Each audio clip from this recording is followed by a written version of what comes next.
One of NASCAR's most interesting stories just hit a wall. Josh Berry, the guy who proved himself in the Xfinity Series and finally got his shot at the Cup level, has just been told he's no longer part of the Wood brothers' plans.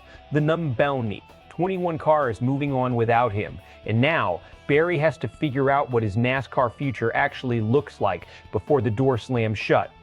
This isn't just another driver shuffle. This one has real career stakes, and the answer might surprise you. Here's what we know. Wood Brothers Racing has confirmed Josh Berry will not be back in the number 21 Ford for the 2027 NASCAR Cup Series season. No ugly drama, just a business decision. The team is moving in a different direction. Berry now enters the open market as a free agent.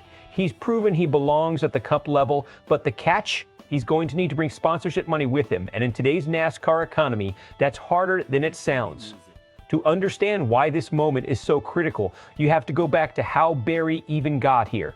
He spent years earning his stripes in the lower series, building a reputation as a clean, consistent, and intelligent driver. He's not a guy who shows up with a massive marketing budget behind him. He's a racer's racer. Getting the Wood Brothers seat was supposed to be the stepping stone, a legitimate Cup ride with a historic organization that has fielded cars since the 1950s. But Cup racing in 2025 and beyond is brutal. Mid-tier teams are constantly fighting for survival, and when results don't come fast enough or sponsorship dries up, the driver pays the price first. Now, Berry finds himself in that uncomfortable in-between zone, too good to walk away, but without the financial backing that opens certain doors. Every move he makes from this point forward will define whether he stays at NASCAR's top level or steps back to rebuild. Let's cut through the noise and talk about what each realistic landing spot actually means for Berry's career trajectory.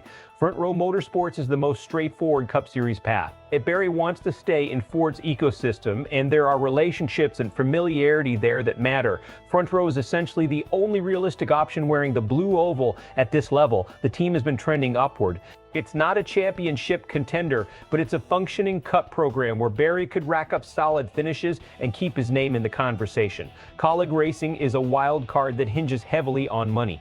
They'd want a driver who brings some financial support to the table, and if Berry can put that together, it keeps him in Cup competition. But if sponsorship talks fall apart, this option disappears fast. Now, here's where it gets interesting. JR Motorsports, on the surface dropping back to the Xfinity Series, looks like a step backward, but think about it strategically. JRM is Dale Earnhardt Jr.'s operation. It's a powerhouse at that level, consistently producing wins and developing talent. If Berry's goal is to get back on a winning pace, rebuild his confidence in his market value, and put himself in position for a stronger Cup return in the future, this might actually be the smartest play of all. Sometimes you have to go back to go forward.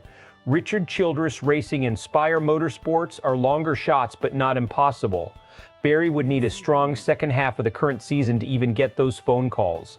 The no 33 RCR and the situation around the number 71 at Spire could open up, but Berry would essentially need to audition his way into those conversations. The bottom line, Berry's biggest risk right now isn't talent, it's leverage. He doesn't have a lot of it. And in NASCAR's current landscape, teams hold the cards when a driver needs a ride more than a team needs that specific driver. The NASCAR community isn't outraged by this, but there's a real sense of disappointment running through the fan base.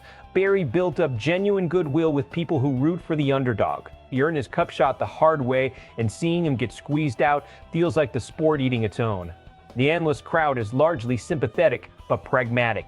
The consensus is that Berry's a solid Cup-level driver, just not quite the profile that commands guaranteed roster spots on limited budgets. The conversation around him is less he failed and more the system failed him. That's not a comfortable place to be, but it does leave his reputation intact going forward.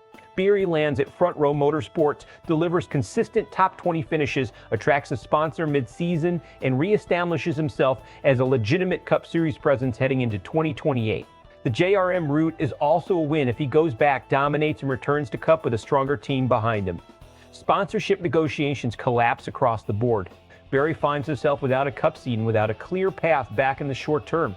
The longer he's out of the Cup Series, the harder the return becomes, and at that point, a full-time Xfinity career may be the ceiling rather than a stepping stone. Here's the question we want to leave you with. Is Josh Berry a Cup Series caliber driver who just needs the right opportunity?